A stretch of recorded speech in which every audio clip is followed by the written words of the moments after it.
Welcome to UPSC express series by VicThree IAS। मैं हूं अनमोल शर्मा और इस वीडियो में हम कंप्लीट टॉपिक कवर करेंगे एक ही शॉट में।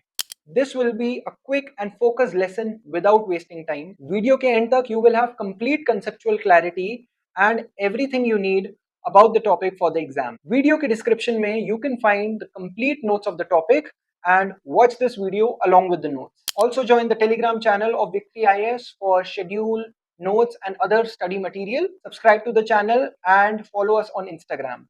तो चलो शुरू करते हैं. So now we'll talk about Mahajanpadas. In the previous chapter, early Vedic period में we saw how Jana, जो कि एक tribe होती थी, it turned into Janpad. That was a bigger group of tribes during the LVP, later Vedic period में Jan का Janpad बना, and now some of the Janpads got stronger and more centralized and formed Mahajanpad. This is what we'll be talking about today. And now it turned into Mahajanpad. In total, there were 16 Mahajanpads, and these were characterized by urbanization. Now it's getting urbanized again after Indus Valley civilization. The administration was much more centralized, and then use of iron expanded. So ये तीन features थे महाजनपद के. Now we'll have a look at the 16 Mahajanpads. So these were the 16 Mahajanpads, with Kamboj being the northernmost Mahajanpad. Gandhara, as we know, जो कौटिल्य थे वो गंधारा प्रदेश के थे, Takshashila university में. He was a professor. Southernmost Asaka, and then we have other Mahajanpads like Kuru, Panchala, and जो ये Magadha है, that emerged as the most powerful Mahajanpad. तो ये साथ ही में इनकी capitals है. Complete list you can find in the notes. Sometimes questions may be asked linking the Mahajanpad to its capital, so you need to memorize these things, right? Now coming back to the transition from Janpads to Mahajanpads. Janpad से एक greater unit or more powerful unit Mahajanpad कैसे बनी? What are the factors involved? And the answer is iron and agriculture. Iron और agriculture की वजह से हुआ. कैसे? एज वी सॉ आयरन के बाद आयरन डिस्कवरी के बाद आयरन टूल्स बने that was used for clearing of forest that led to more area for agricultural production, right? More area for crops growing, that led to surplus production of crops. Surplus production meant that the king or the raja had more bali or more contributions from his people, and that made him powerful. That led to the formation of Mahajanpad, because then after becoming powerful he created a centralized administration, and a standing army could be standing army not in the pure sense, but an army that consisted of its own people was formed, and that led to the ultimate formation of Mahajanpad. So you could see what was the link between iron and formation of Mahajanpad, right? So now we'll be talking about polity of Mahajanpads. Mahajanpads were basically of two types: monarchy, जहाँ पे king rule करता था, और hereditary kingship थी, and the other were republics, जिनको गण संघास भी बोलते थे. Republics में basically it was more democratic in nature, right? So we'll look at the features of both of them. Monarchy, as the name suggests, centralized administration tha, with the king being at the top and holding all the power.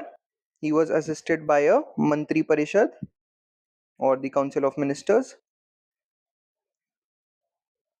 He took bali from the people, bali or tax, and as we mentioned, more agricultural production meant more tax. That means tax was not in cash right now, it was in kind. That means could be in the form of agricultural produce. and that led to him able to form powerful army and attack other janpad and expand his own janpad into a Mahajanpad. Right, strong army थी, attack करते थे साथ वाले areas में और अपना empire बढ़ाते गए और सेंट्रलाइज्ड करते गए. Now talking about the republics और ganasanghas, here it was clan based assemblies. Clan based assemblies means एक ट्राइब, एक पर्टिकुलर ट्राइब की क्लैन जो थी उसका पूरा जो मेंबर्स होते थे वो असेंबली में आते थे and they used to choose कि कौन राजा होगा and they used to decide upon the functioning of Gansanga. Here, Rajan took most of the decisions in monarchy, right? So, republics were more democratic in nature, and also that was one reason why stronger decisions were not taken, and they were militarily mostly weak. And eventually, most of these republics were overtaken by the monarchy.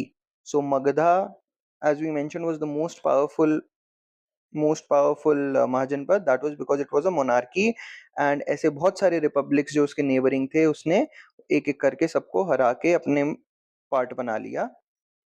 And that is the story of Magadha rising to power.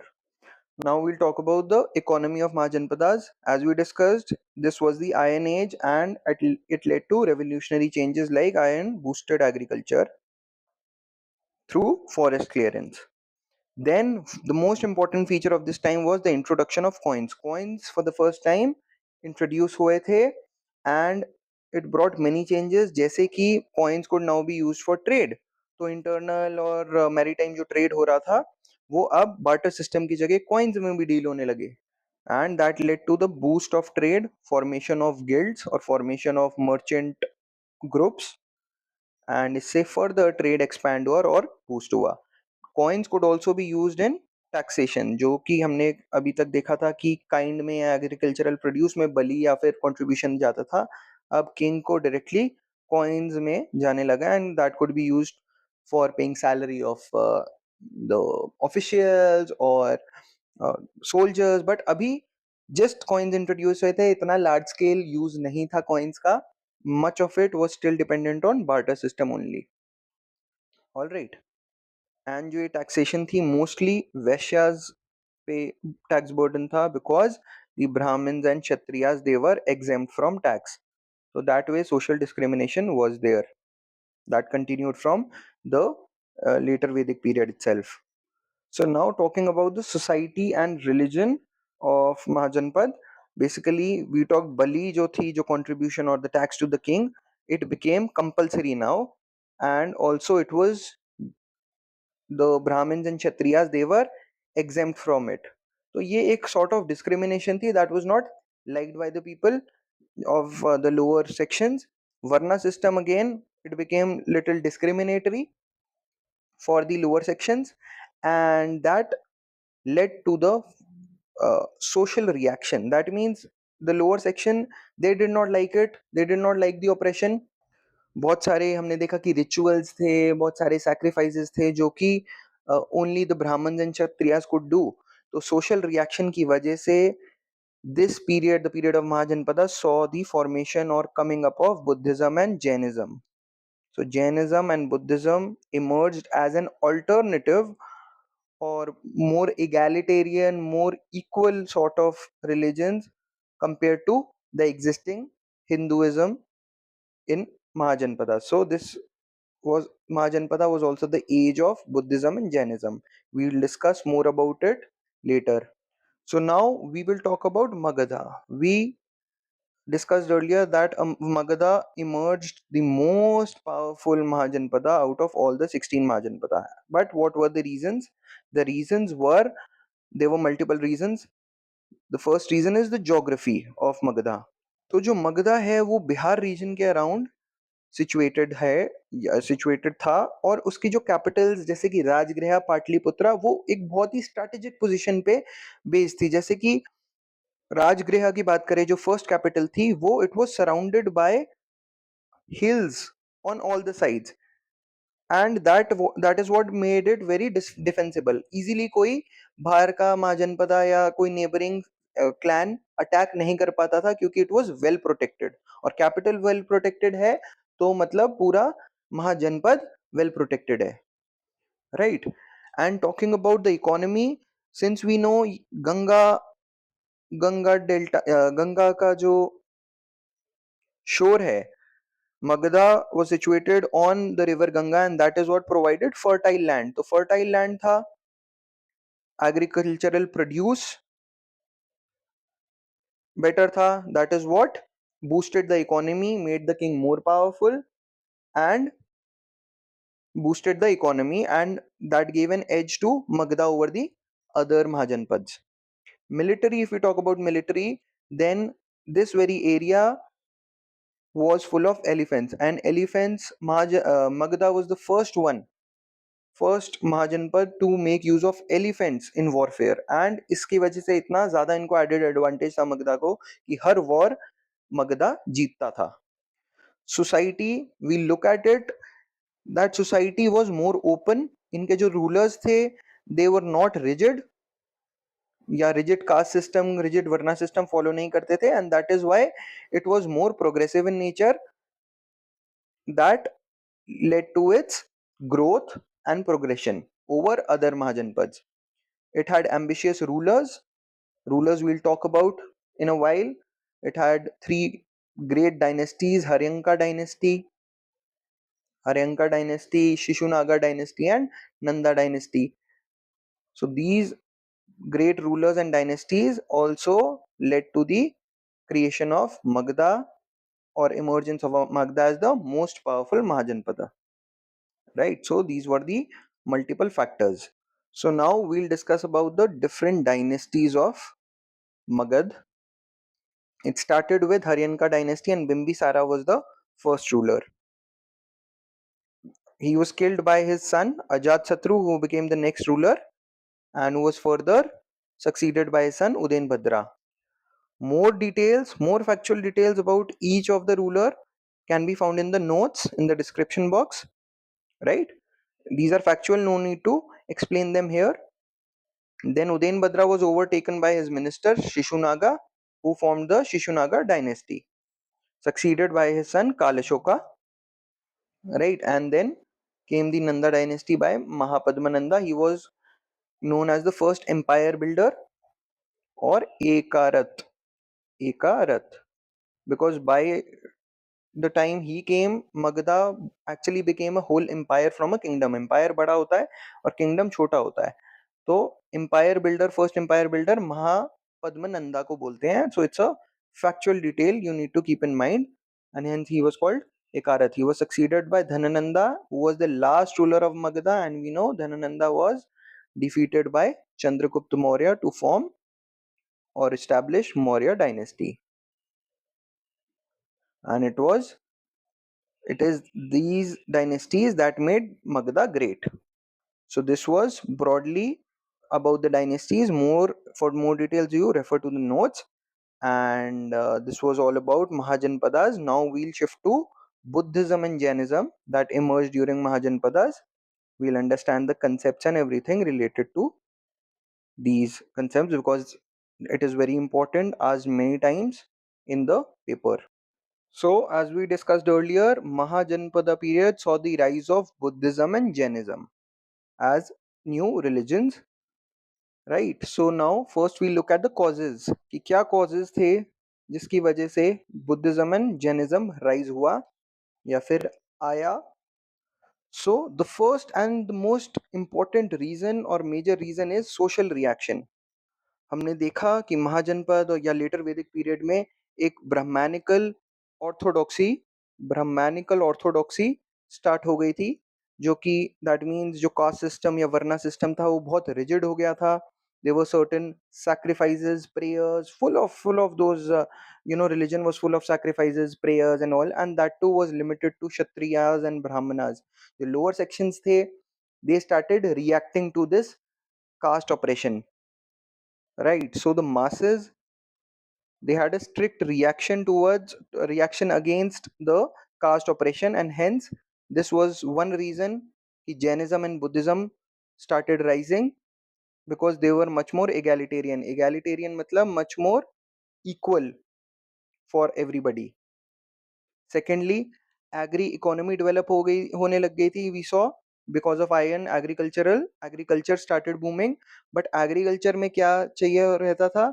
We needed cows. ठीक है, जो प्लो खेती बाड़ी करते थे तो cause की जरूरत होती थी, ट्रैक्टर तो होते नहीं थे. पर जो हमने देखा कि जो सैक्रिफाइसेस थे, रिचुअल्स थे, उसमें काऊ की बलि चढ़ाई जाती थी. तो एग्री इकोनॉमी काउज का यूज है, बलि चढ़ा देंगे तो फिर कैसे एग्री इकोनॉमी आगे बढ़ेगी? And it was the lower sections like the Vaishyas who were involved in agriculture. So this also led to the formation of or rise of Jainism and Buddhism that preached about ahimsa or non-violence. Ki we do not need to kill the cows, we do not need to harm any other animal or human. तो बलि नहीं चढ़ाएंगे, sacrifices रोको. और that is why वैश्यास और masses में ये religion. And the third is language. See, जो हिंदुइज्म था वो संस्कृत में बेस्ड था. Sanskrit was a tough language. ठीक है, even today if you feel Sanskrit is a tough language to understand, सब कोई नहीं अंडरस्टैंड कर पा रहा था. नॉर्मल पब्लिक्स लैंग्वेज जो वो डेली जैसे आजकल हम हिंदी बोलते हैं, प्रकृत और पाली बोली जाती थी नॉर्मल लाइफ में. एंड जो बुद्धिज्म एंड जैनिज्म थी वो प्रकृत एंड पाली पे बेस्ड थी, not on Sanskrit. So it was more approachable, easily understandable by the people, क्योंकि वो उन्हीं के कॉमन लैंग्वेज में थी. That is what led to its rise. Trade and urbanization. We know the traders were Vaishyas and lower castes, and there was growth in trade. The merchants, they became prominent figures, they became richer, right? And they wanted a good social position. एक society में, समाज में बहुत एक अपना ऊंचा दर्जा चाहते थे, क्योंकि वो बहुत रिच हो गए थे ट्रेड कर करके. बट सोशल पोजीशन तो उनकी वैश्य की या लोअर पोजीशन दे गई थी. They were denied most of the sacrifices and discrimination था. सो तभी merchants and the lower sections move towards Buddhism and Jainism that was more open to them and treated everybody equally. So these were the four major reasons for the rise of Buddhism and Jainism. In what part? In the 6th century. तो ये 6th century में rise हुए. Now we'll discuss about Buddhism. So Buddhism, as you know, was founded by Gautam Buddha in 6th century, and it was a reform against the ritualistic practices in ancient India. So it was against the rituals and sacrifices that prevailed in the society. So we discussed about the social reaction. And talking about Gautam Buddha briefly, he was born in Lumbini and he belonged to Sakya clan. So his clan was Sakya, right? And he was born in a Kshatriya family. So he himself was from a upper Varna Kshatriya family, but at the age of 29, उन्होंने ये life, the royal life त्याग दी. He renounced the worldly life and then wandered for 7 years. 7 years he left house in search of truth or to find the real meaning of life. He believed कि ये एक बहुत ही superficial life as a kshatriya or as a royal life जो वो जी रहे थे, that was very superficial. He wanted to understand the true meaning of life, and for 7 years he wandered. And at the age of 35 he gained enlightenment, और मोक्ष की प्राप्ति हुई उन्हें, enlightenment, under a bodhi tree at Bodh Gaya. At Bodh Gaya. That is why Bodh Gaya is a very important site for Buddhists, right? So this was about his life. More details can be found in the notes in the description box. So the teachings of Gautam Buddha revolved around four noble truths. Four noble truths. या फिर Chatur Arya Satya. The four noble truths was that the life is full of suffering. Many of you would agree to this, that the life was full of suffering, That was his first truth, that life is full of suffering and that suffering has a cause. What is the cause? That desire is the cause of suffering. That if you desire for something, that leads to suffering. If you don't get it, you suffer, right? And his third truth was this suffering of life can end. So this suffering can end. And how will it end? The fourth truth was if you follow by following the eightfold path. Eightfold path.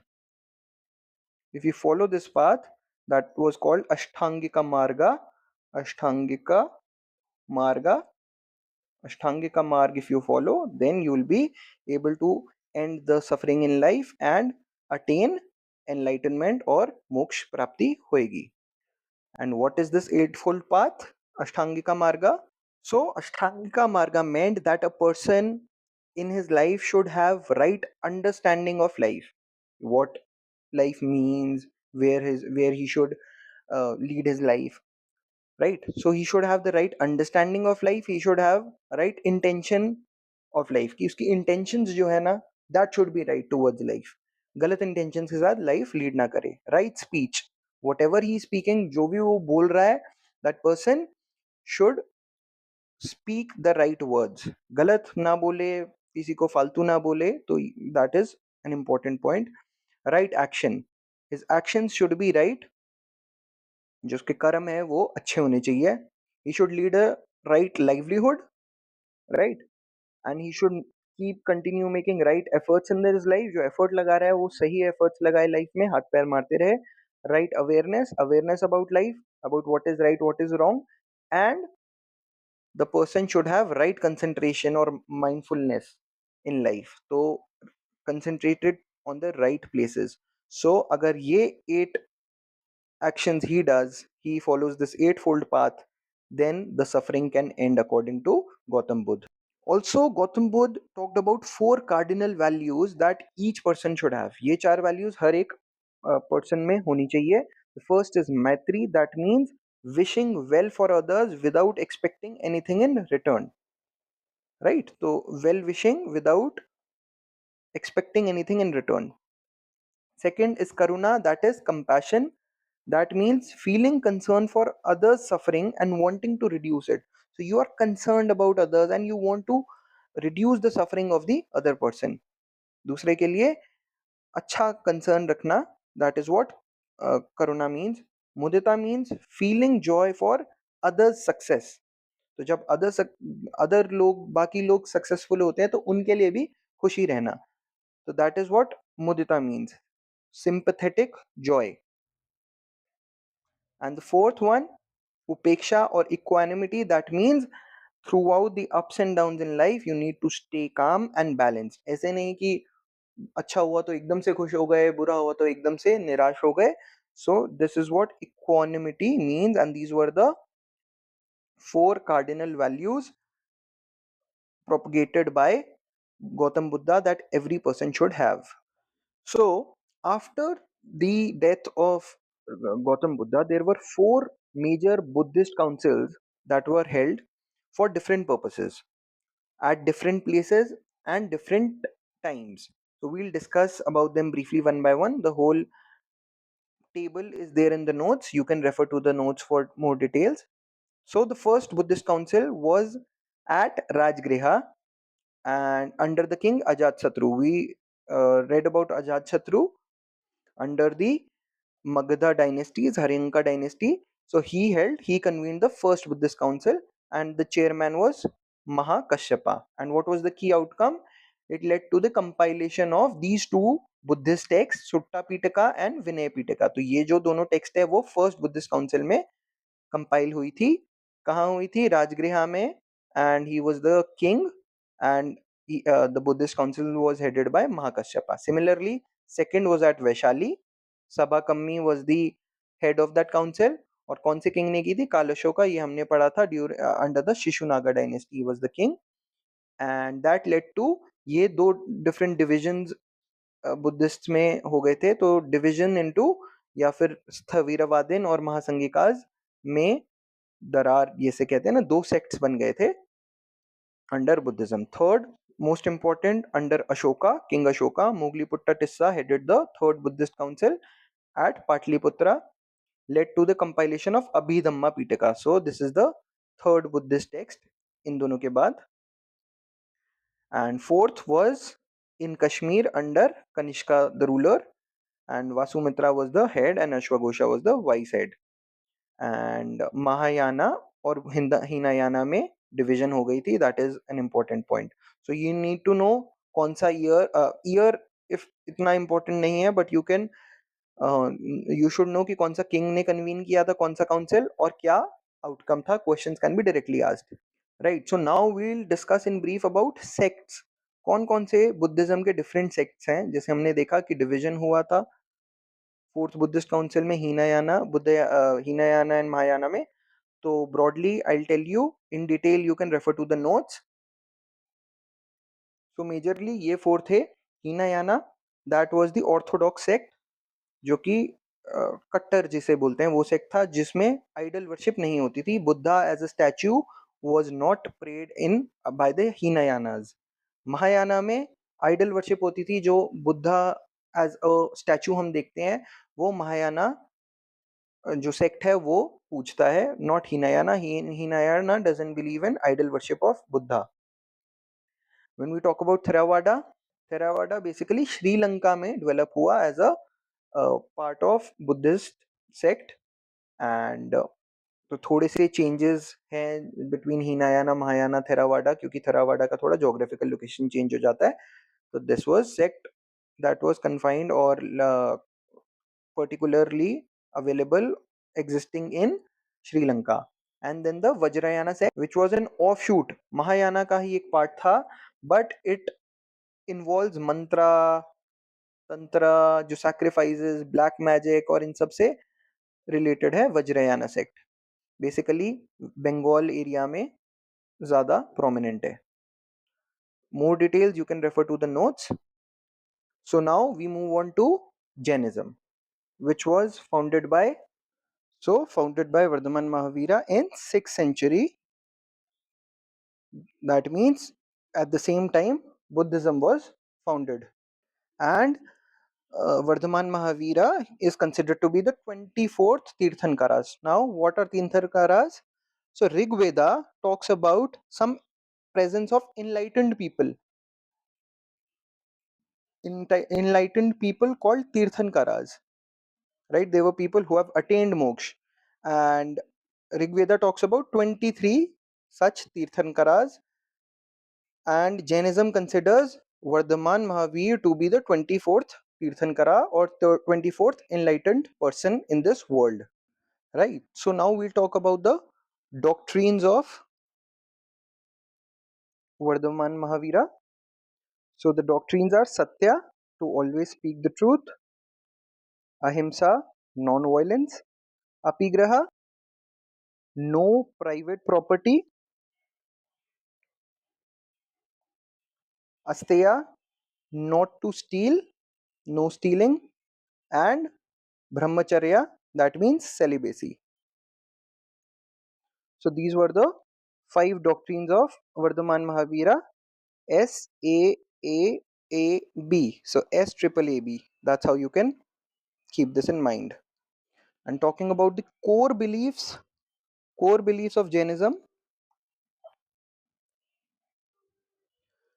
So Jainism does not believe in God, or does not believe that the God created the world.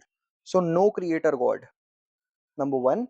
Number 2, they talk about an eternal soul. Eternal soul, जो soul है वो कभी मरती नहीं है. तो soul doesn't die, and Jainism names it Jiva. So the soul never dies and the soul is eternal. They rejected Vedas and the sacrifices just like Buddhism, and opposed caste hierarchy or the rigid caste system that existed in ancient India. And just like the 4 cardinal values as propagated by Gautam Buddha in Buddhism, here we have Triratna or the 3 jewels that a person must possess. It is right knowledge, right faith or belief, and right action or conduct. So if a person has these three ratnas, these three jewels, then he can attain moksha, kaivalya, or enlightenment. So he should have the right knowledge about things, he should have the right faith or the faith in right things, or uske actions, and his actions should be the right. So this was the three ratna of Jainism. And now, just like Buddhist council, there were Jain councils, but just two Jain council. The first Jain council was held at Patliputra, the same place where third Buddhist council was held, and second Jain council was at Vallabhi. Who was the chairperson? Sthula Bhadra in the first, and second Devardhini Gani Shama Sharmana. And क्या outcome था? Compilation of 12 angas. Angas were basically the Jain texts about their rules, what to do, what not to do, when to do. And secondly, basically between the first and second council, the angas were lost. Initially compiled in the first Jain council, it was later lost, and that is why they had to convene the second Jain council, जिसमें कि finally फिर से angas were compiled and upangas were also compiled. Angas and upangas are the sub parts of those angas. So that led to the formation of second Jain council and in Vallabhi under Devardhi Shama Shamana. So you need to know these facts.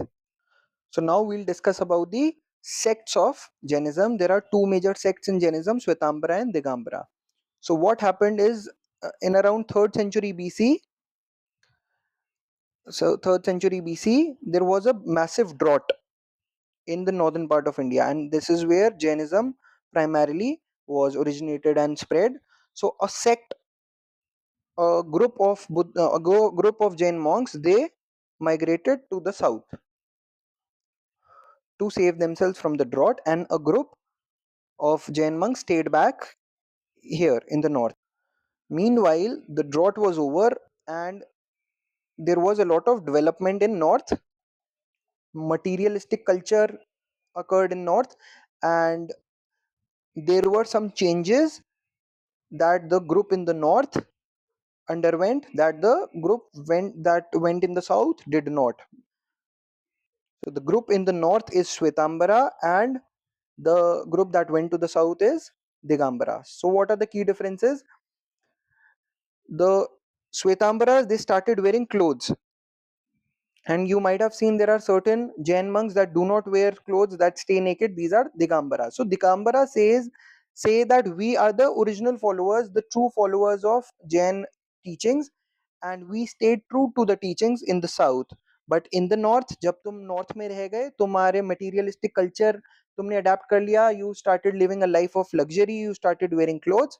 तो ये एक division create हो गया श्वेतांबरा में और दिगंबरा में. Digambara south में गया, स्टेड नेकेड, एंड ऑर्थोडॉक्स वही ओरिजिनल टीचिंग्स फॉलो करता था. नॉर्थ में सर्टेन चेंजेस आए, एंड हेंस श्वेतांबरा जो सेक्ट था वो भी उन चेंजेस के साथ अडेप्ट करता गया. और एक सिंपल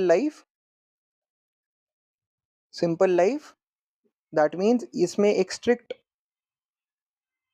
सेलिब्रेट लाइफ जीनी थी. यहाँ पे they started living a family life, simple life, and that is what was the main difference and caused the division between Shvetambara and Digambara. Now you know what happened, how it happened, right? So this was majorly the whole concept of Jainism, and for more details you can refer to the notes.